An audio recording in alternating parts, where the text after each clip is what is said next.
Welcome to South Today's Sport. With the rain washing out the last day and a half of the second test, New Zealand and England have everything to play for when the third test gets underway in Auckland on Friday. Over the two matches so far, honours have been shared, but pitch and weather conditions have had the final say each time, with both camps hoping the players can now determine the series outcome. Yeah, look, we got ourselves in a really good position to win the game, which we can take a lot from our first performance.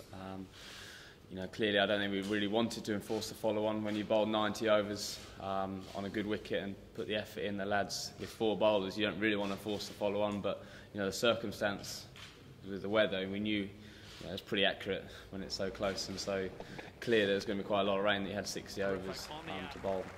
Or 70, we thought about 80 overs to bowl now, which is a chance to win the game, which is our only chance really. So, we asked a lot of the bowlers to do that. Unfortunately, we didn't quite create enough chance to do that. So, clearly the weather in both games have stopped to get any side, both sides trying to get themselves into a good opportunity to win them. Obviously, New Zealand did in the first game, and we did that in the second game. So, hopefully, it will set fair for 5 days, and we can actually get a result.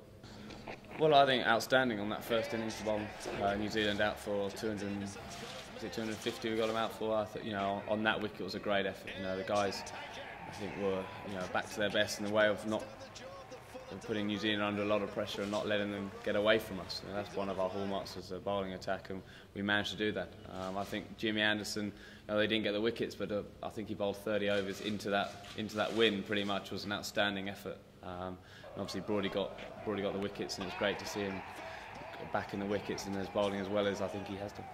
Yeah, I think that's just niggled of just a bit of wear and tear from having to bowl 30 overs, and I think he bowled, as he keeps reminding me, bowled 7 with the wind, and as the most experienced bowler. but he did such an outstanding job into that wind. Stuff like that goes unnoticed, I think, and you're watching on TV, you don't feel how strong the wind is, and you only have to stand at slip thinking I've got to run into that, and he never really complained. Well, he never complained on the pitch anyway, so it was an outstanding effort. I think 5 days, you don't need to chase the game. If you get 5 days of good weather in Test match cricket, normally it's good enough to get a result. I think that's the worst thing you can do going into the game. If you start chasing it from ball one, you leave yourself very exposed. You've got to earn the right and get yourself in a position to win the game, and that's the most important thing. And then you can see where you get to. But if you start chasing a result on the first day of the first morning, you can come unstopped. We've got a series to win. We still got that series to win. We came here to try and win a series, and if we managed to do that, we'd have had a really good winter. Clearly, both these games have been hampered by weather. I think both sides would just want to play 5 days, and in a one-off match, you're the best side to win. There's no easy games in international cricket. It's always tough, and you've got to earn your right to win any game, and that's what's happened in all the 2020s and one days we've played as well. It's now one match test, one game test series, and you can't go into that series or that one game worried about the result at the beginning. You've got to earn the right. You've got to get yourself in positions to win the game, and that's whether you bowl first or you bat first. You've got to set up the game, and then you can let the result look after yourself. In Dunedin, we were behind the 8 ball because we didn't bat very well for 2 sessions, and we did well to fight and hold on to that game. And then in this game, we played some really good cricket, and we gave ourselves a great opportunity to win the game. But the weather didn't allow us to do that. So, as I said, I don't think we've been too far off, especially in this game. It was a draw at the end of the day, and I guess similar to the first Test match, it's always viewed as a points decision. I guess England will take this one, but both teams head to Auckland.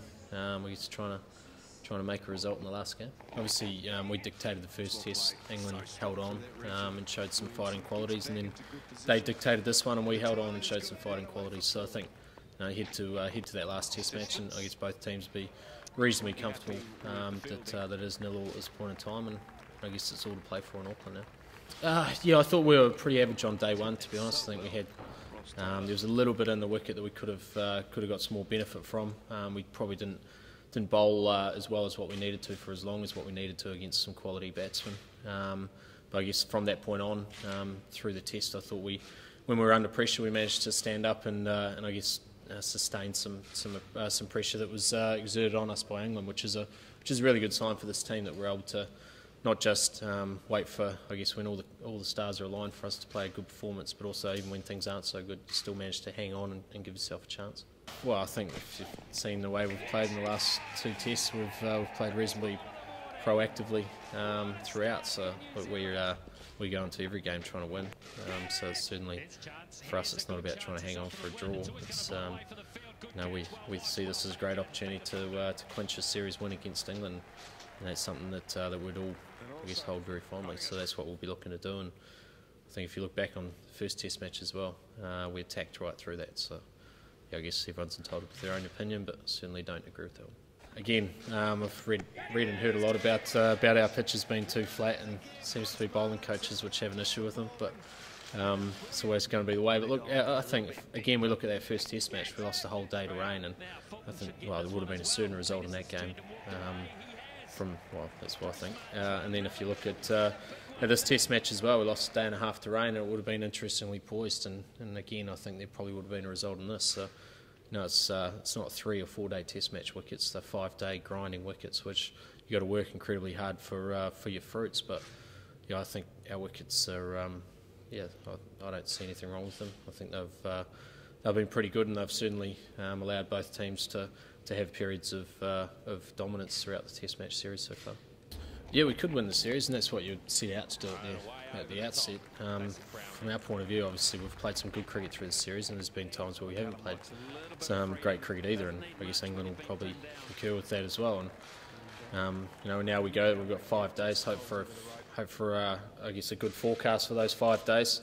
Another good wicket up in Auckland, and I guess a team that's able to dominate for long enough periods of time, and is going to be the team that comes out on top. So it's been a good series so far from us. I think we're learning a lot about ourselves and where we actually are at in terms of our game, and made some improvements from previous series as well. But we know that the third test is what will be decided on. Well, again, without seeing it, I think it's always a pretty good wicket at Eden Park, and they've got a pretty good formula for their pitches up there. I think we saw some pretty good bounce through the one day and 2020 games. Whether it still has that and it's able to last 5 days with that bounce has remained to be seen. But I'd expect a good cricket wicket where we've got to work hard for your wickets with ball in hand, and if you really commit yourself with the bat, then there's certainly some runs on offer.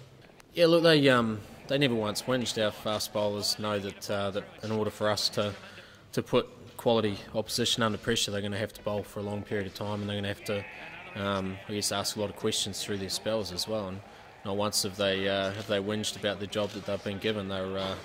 It's hard to get the ball out of their hand, to be honest, which is a great sign from a captain's point of view when you've got guys who are desperate to bowl for their team and their country, and that's a really great attribute to have amongst our young bowling group at the moment. So they've had a bit of a freshen up over these last couple of days, and I guess that'll time will tell whether that's a secret recipe for the final test performance.